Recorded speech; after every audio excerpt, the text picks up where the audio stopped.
In a world where Haganai and Spice and Wolf do not have third seasons, Dog Days does. Can we skip the intro? No, can we skip the warning? Not like it has anything worth spoiling. Look, can I just get on with this shit? So here it is, Dog Days season... Oh wait! I forgot that this series uses a baffling naming scheme by using apostrophes to indicate that there is a sequel. So it's Dog Days, because calling it Dog Days 2 or 3 would make too much sense. There are two reasons why I'm reviewing Dog Days apostrophe. First reason, I haven't reviewed a bad anime in over a year. No shit. Last year, the closest I came was Kantai Collection, and even then, that was more of an average anime than a bad anime, know what I mean? And the second reason is so that I can finally complete the trilogy. Now mind you, calling this bucket of candy-colored vomit the trilogy is in itself a reality warping task on its own. You usually call something the trilogy when it's related to Lord of the Rings, the original Star Wars, or hell, the prequels if you aren't one of those guys who finds Yoda wielding a lightsaber to be a huge betrayal. There's only one return, okay? And it ain't of the king, it's of the Jedi. You'll have to excuse him. He's not down with the trilogy.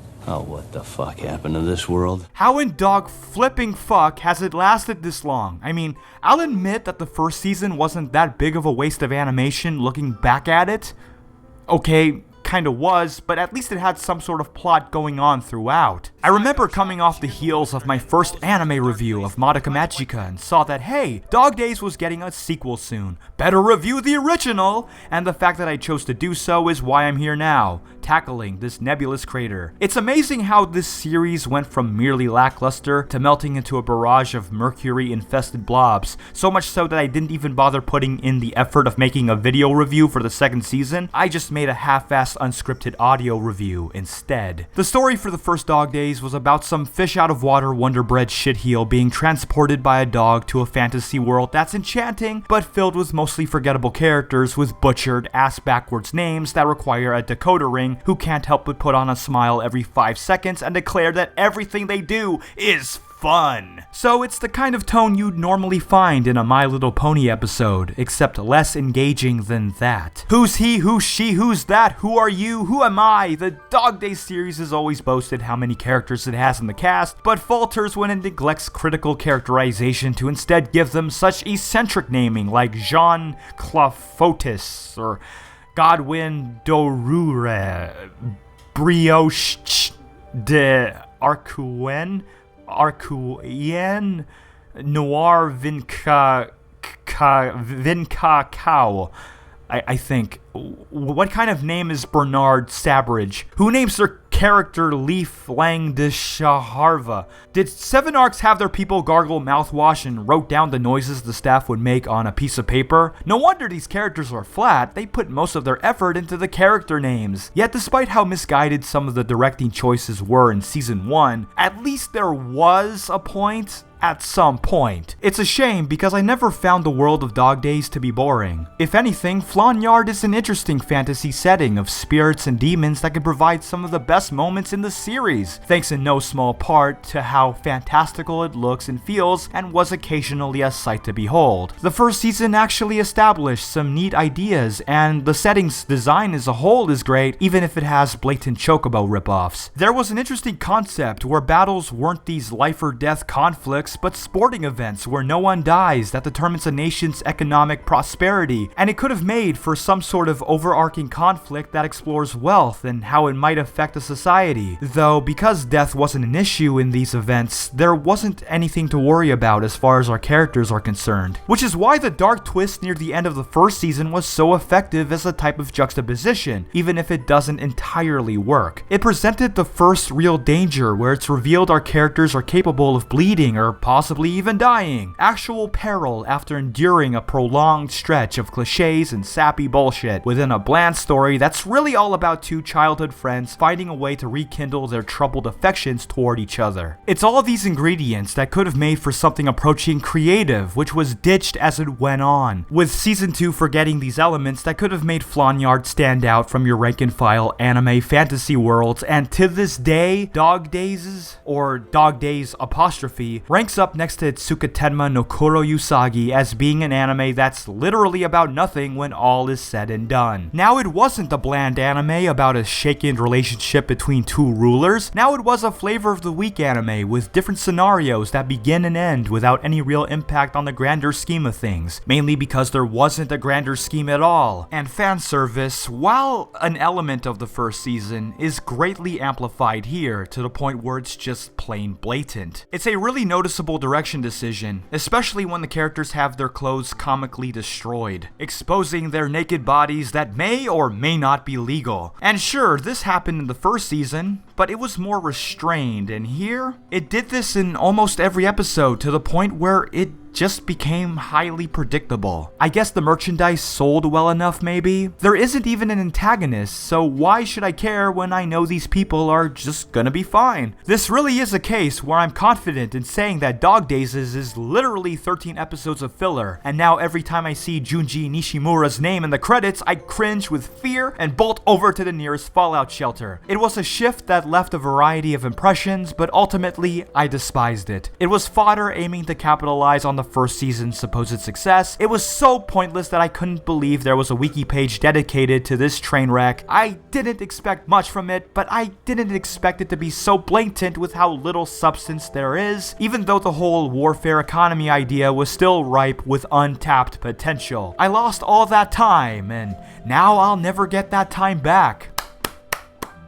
Perfect. Great. Thanks. And now there's a third season. This was supposed to be a review for Dog Days, a new apostrophe, right? I almost forgot about that. Let's get to it. After a 3-year wait, Dog Days, the Apostrophe Wars is a better effort than its prequel, which isn't saying a whole lot considering it also shares the same problems the series as a whole has always had. Our casts are still a bunch of one-dimensional Mary Sues and Gary Stews. The more intriguing aspects presented in the first season are more or less ignored, as if they were never brought up. The stakes are high in the same way a tiny puddle of water is deep. Everyone is happy, everyone has fun, and everyone keeps saying how happy they are and how much fun they are having. Only this time, the series remembered that it did have an interest in possessing a plot at some point in the past.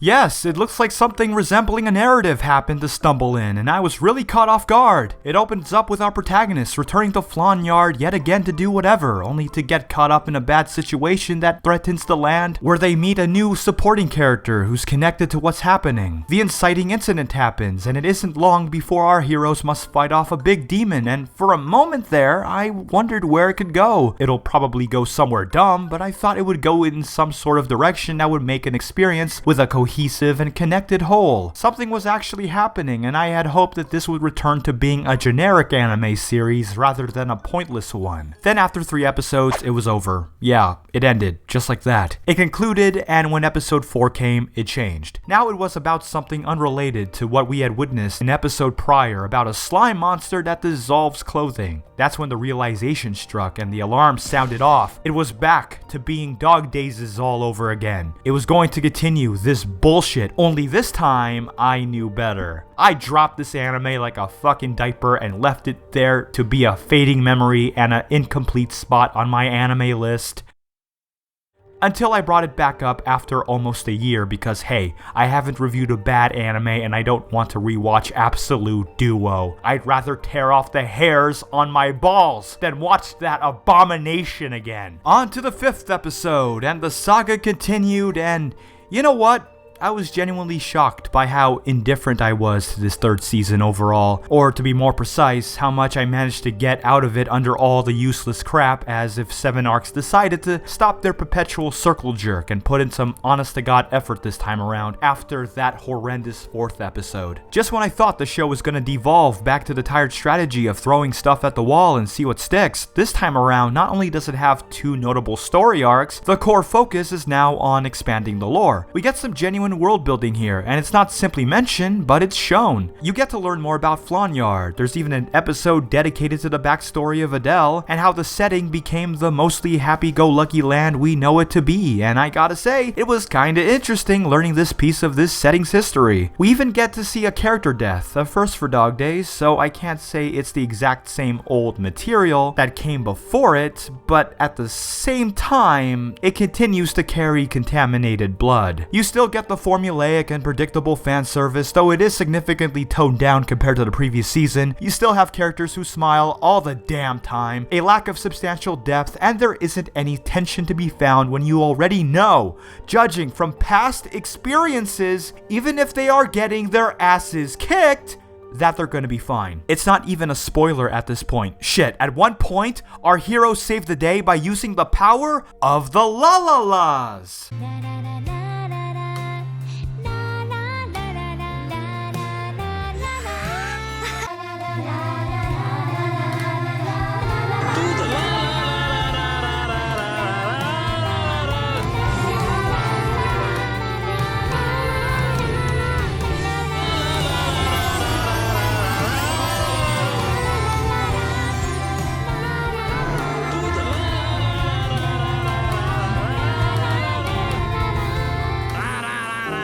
Dog Days Revenge of the Apostrophes has no suspense, no thrills, not even a lap dance, but at the same time, with the directing receiving a welcome boost in focus, against the odds, it still manages to go somewhere by the end, though be warned, if you're expecting an overarching plot packed with thematic weight and dramatic power, it's Dog Days. I wouldn't do that. This anime opts to use story arcs at the first and last quarter of its 12-episode span. The rest is mostly padding with a cast of characters who are about as relatable as scum inside an unmaintained toilet bowl. Sin-Q still remains about as engrossing as cardboard, and the supporting characters are as straightforward as they've always been, though it appears that Dog Days has learned a lesson when it comes to introducing new ones. These new supporting characters have some ties to the setting's lore and sport some kind of respective motivation that range from achieving peace between nations to wanting to protect the land from the numerous demons that have sprung up since the last time Sin-Q and company visited. Sure, they're stock in their own right, and the antagonist they spontaneously plop into the field is a hair away from being a Naruto movie villain, but they at least shake things up a little. But the anime is at its best when it does stop talking about our bland characters to let Flonyard itself fill in the gaps, and it continues to provide more surprises waiting at its unexplored territories. After all, how many animes have a giant star whale flying in the skies above? A frickin' star whale! And there's a civilization of mermaids inside this flying star whale, and it has star whale cancer. I've never thought this place was uninteresting before, but now I'm convinced the people behind the series did PCP while writing this stuff. Flonyard is probably the best aspect about this series because the people we follow sure as fuck don't cut the mustard. Actually, now that I think about it, the characters seem to take a bit of a backseat to the setting in this show and act more like emissaries to showcase the different locations and scenarios of Flonyard, or to explain the details to flesh it out. Depending on how you view it, that's either a good thing since it would take time away from world building and it's obvious the level of writing on display would probably fail at building upon their framework to begin with, or a bad thing since the characters remain as boring as ever, and not even Leo's good looks can change that. Yes, Leo is still really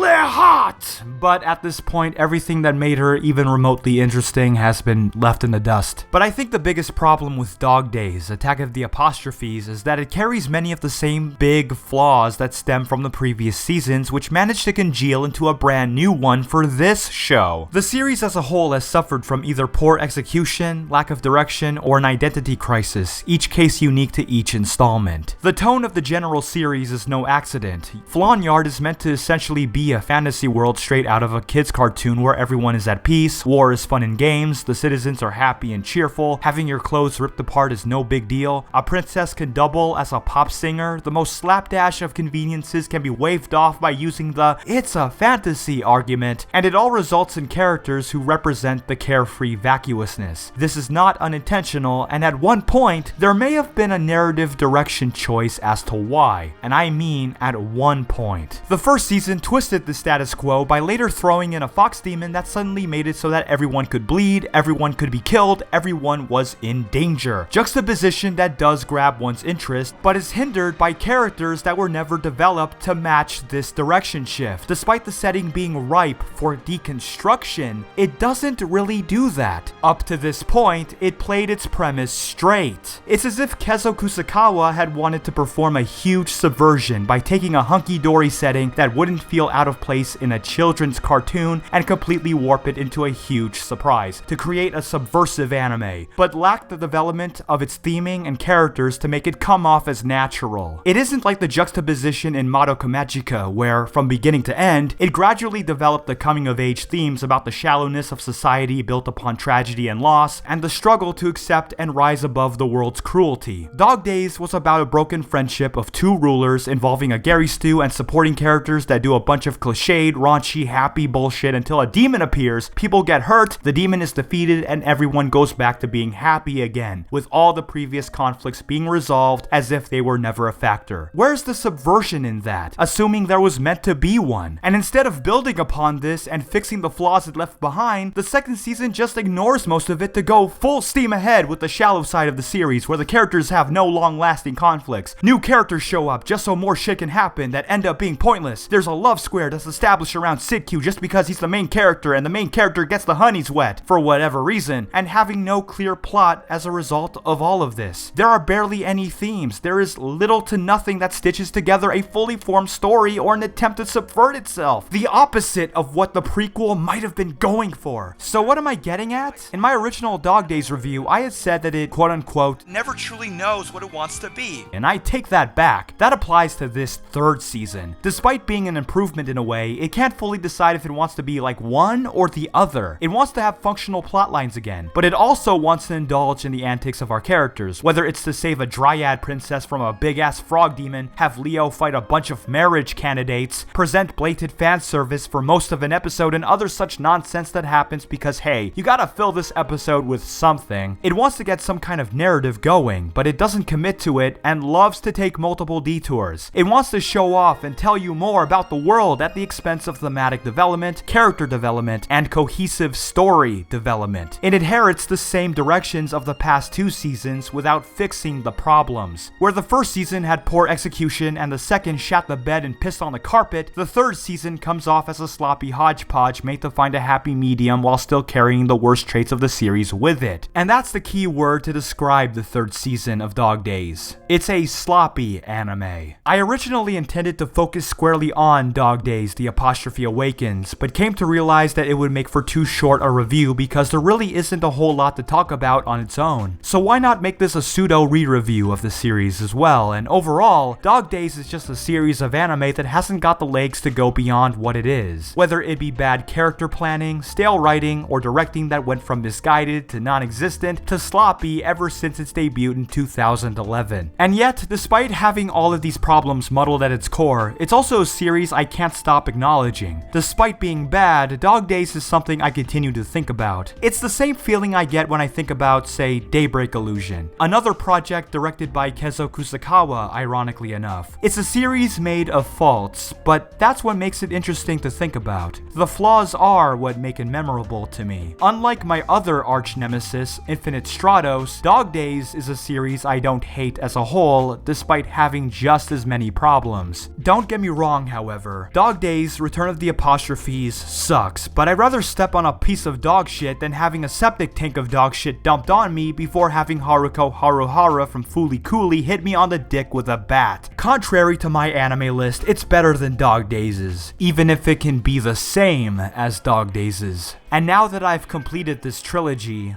I just hope it didn't sell well enough to warrant a fourth Dog Days. You're my